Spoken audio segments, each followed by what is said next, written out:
नमस्कार दोस्तों। आज हम बात करने वाले हैं एक ऐसे गंभीर विषय के बारे में जो कि शायद हम देखते तो है, लेकिन उसके बारे में हम समझना या किसी से बात करना या फिर अपना विचार रखना उस पर सही नहीं समझते। आज हम एक ऐसे माइनॉरिटी कम्युनिटी के बारे में बात कर रहे हैं जो कि भारत में एग्जिस्ट करता तो है, और वो बहुत भाईचारे का प्रतीक के साथ भारत में रहने की हमसे चेष्टा करता है। हम बात कर रहे हैं इस्लाम धर्म की। जी हाँ, भारत में आज इस्लाम माइनॉरिटी में है, सबको पता है, और भाईचारा है। और इस्लाम धर्म के जो धर्मगुरु है वो हमें कहते हैं कि हिंदू और मुसलमान को भाईचारे में रहना चाहिए। मेरा थोड़ा विषय वस्तु पे ज्ञान थोड़ा कमजोर है, इसलिए मैं उन महानुभावों से ये पूछना चाहता हूँ। टू नेशन थ्योरी 1947 में जब भारत आजाद हुआ था और 1948 में जब पाकिस्तान का विभाजन हुआ था भारत के साथ, उस समय टू नेशन थ्योरी पे काम ये मोहम्मद अली जिन्ना ने बोला था कि टू नेशन थ्योरी है।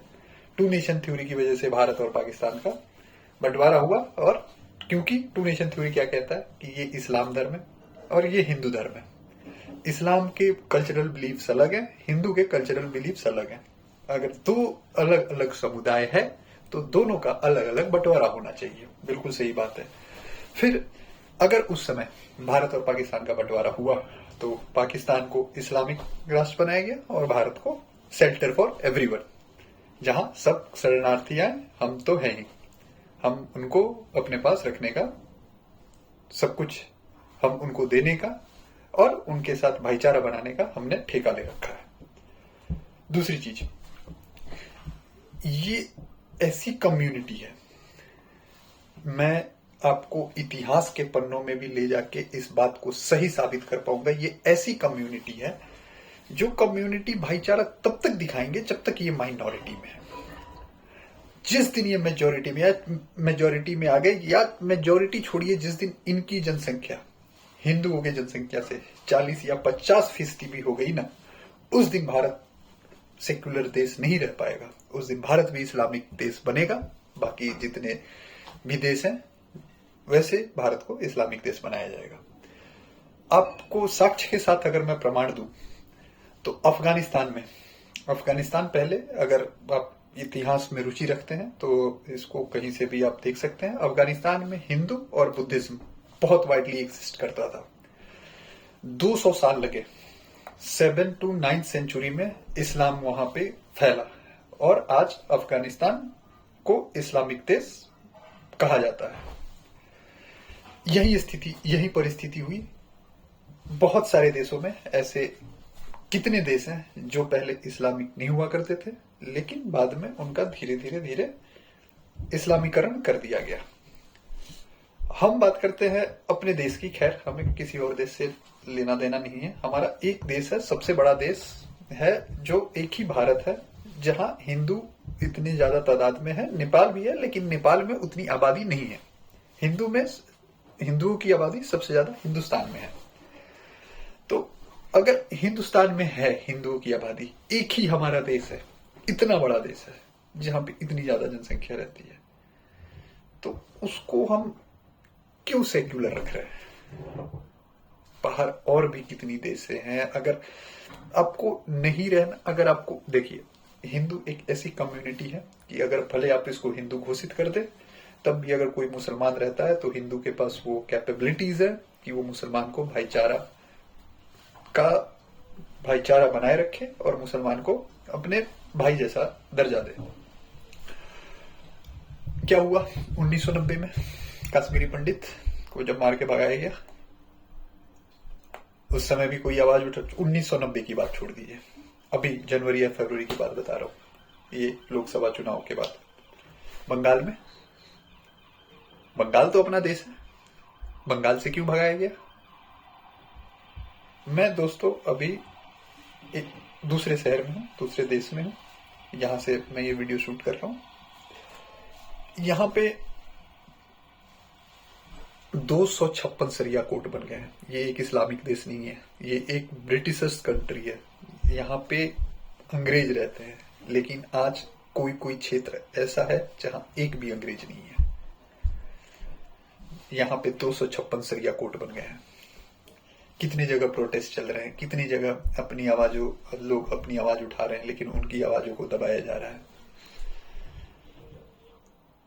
हिंदुस्तान एक देश है जिसमें हिंदू रिसाइड करते हैं। हम हिंदुस्तान को क्या एक मांग नहीं उठा सकते कि हिंदुस्तान को आप हिंदू राष्ट्र घोषित करें?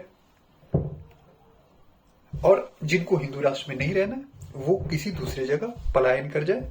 आने जाने का टिकट का खर्चा योगी आदित्यनाथ ने कहा है दूंगा, मैं भी अपना उसमें कंट्रीब्यूशन डालूंगा अगर आपको लगता है कि अगर आप खतरे में हैं। आप देख लीजिए, कहीं भी मुसलमान की बस्ती में आप जाके एक दिन बिता के देखिए, तब आपको समझ आएगा, तब आपको वास्तविकता समझ आएगी।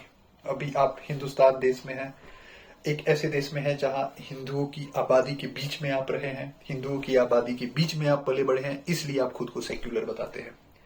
जिस दिन आपको ऐसा मौका मिले कि आप हिंदुस्तान छोड़ के किसी बाहर के देशों में जाएं, उस दिन आप देखिए आपकी क्या हालत होती है। तो एक ये गंभीर मुद्दा है जिसपे मुझे लगता है कि हमारे जितने भी यूथ जनरेशन है उन सबको जागरूक होना चाहिए, इसके प्रति सबको जागरूक करना चाहिए जो भी यूथ है। सेक्युलर तब तक है, सेक्युलर आप कहते हैं, सेक्युलर सबको रहने का अधिकार है, मैं किसी का अधिकार छीनने की बात नहीं कर रहा, मैं सबको बराबरी का दर्जा देने की बात कर रहा हूं। लेकिन हिंदुस्तान सेक्युलर क्यों है? क्यों बाकी सारे देश इस्लामिक कंट्री हैं?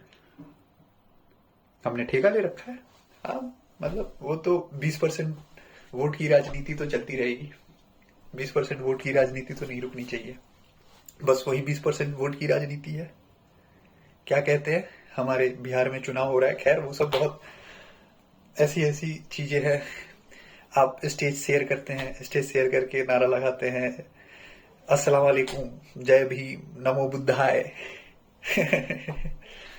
तो ठीक है, मतलब देखिए, समझिए आप लोग, और भारत को आपसे हाथ जोड़ के निवेदन है, मैं बाहर आया हूं, मैं देख रहा हूं चीजों को, यहाँ पे कैसी चीजें चल रही हैं, यहाँ पे आपको नहीं रहने दिया जाएगा। मैं वीडियो बना रहा हूँ ऐसे गंभीर मुद्दों पे, मुझे थ्रेट भी हो सकता है कि ये वीडियो के माध्यम से कहीं कोई बैठा हुआ आदमी, कहीं कोई दूसरे देश में बैठा हुआ आदमी मुझे जान से भी मार दे। लेकिन अगर ऐसा होता है तो मैं खुद को प्रिविलेज्ड फील करूंगा कि मैंने इसके खिलाफ आवाज कम से कम उठाया है।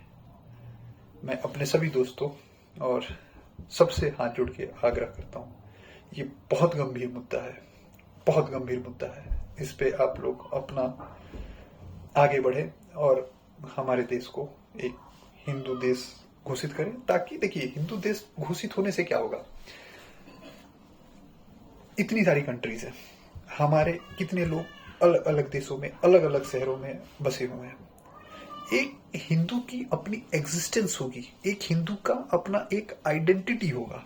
अभी मैं स्ट्रगल कर रहा हूं, ये हाथ में रक्षा सूत्र है, कितने लोग मुझे देख के पूछते हैं ये क्या है, ये हाथ में, is it something you are showing off और is it out of fashion और what? They don't know the real existence of this raksha sutra. तो हमें बहुत जरूरी है, हमें अपने धर्म को देश विदेशों में, अलग अलग जगहों में हमें अपने धर्म के बारे में बताना चाहिए। हमारा धर्म क्या था, हमारा धर्म, इतिहास के पन्नों में हमारे धर्म में क्या कुछ नहीं लिखा गया है। तो मैं फिर से हाथ जोड़ के आप सबसे हाथ जोड़ के, सर लगा के विनम्र निवेदन करता हूँ, इसके खिलाफ आप आवाज उठाएं और कोशिश करें अपनी, आपका एक आवाज हो सकता है कहीं ना कहीं इम्पैक्ट जरूर डाल सकता है। प्लीज कोशिश करें, प्लीज आवाज उठाएं, नहीं तो जिस दिन आप मेच्योरिटी से हटे, जिस दिन इनकी जनसंख्या 50 या 60% आपकी हो गई, उस दिन आपको वास्तविकता समझ आएगी। और हमारा, मैं दावे के साथ लिख देता हूं, आज इसका इफेक्ट आपको ना दिखे। आज आप भले भाजपा का विरोध करें या फिर ऐसे सोच का विरोध करें या आरएसएस का विरोध करें, आने वाले 50 से 60 सालों में मैं ये दावे के साथ कह सकता हूं कि आपका हो सकता है, अगर आप मेरे जनरेशन के हो तो आपका बेटा या आपका पोता मोहम्मद अली जिन्ना की सरकार में भारत में रहेगा। मोहम्मद अली जिन्ना की सरकार का मतलब मोहम्मद अली जिन्ना की सोच वाली सरकार के साथ भारत में रहेगा। तो इस पे जागरूक हों। और सबसे निवेदन है, अगर किसी की भावनाओं को ठेस लगा हो तो उनसे भी मैं माफी क्या ही मांगू, छोड़ो यार।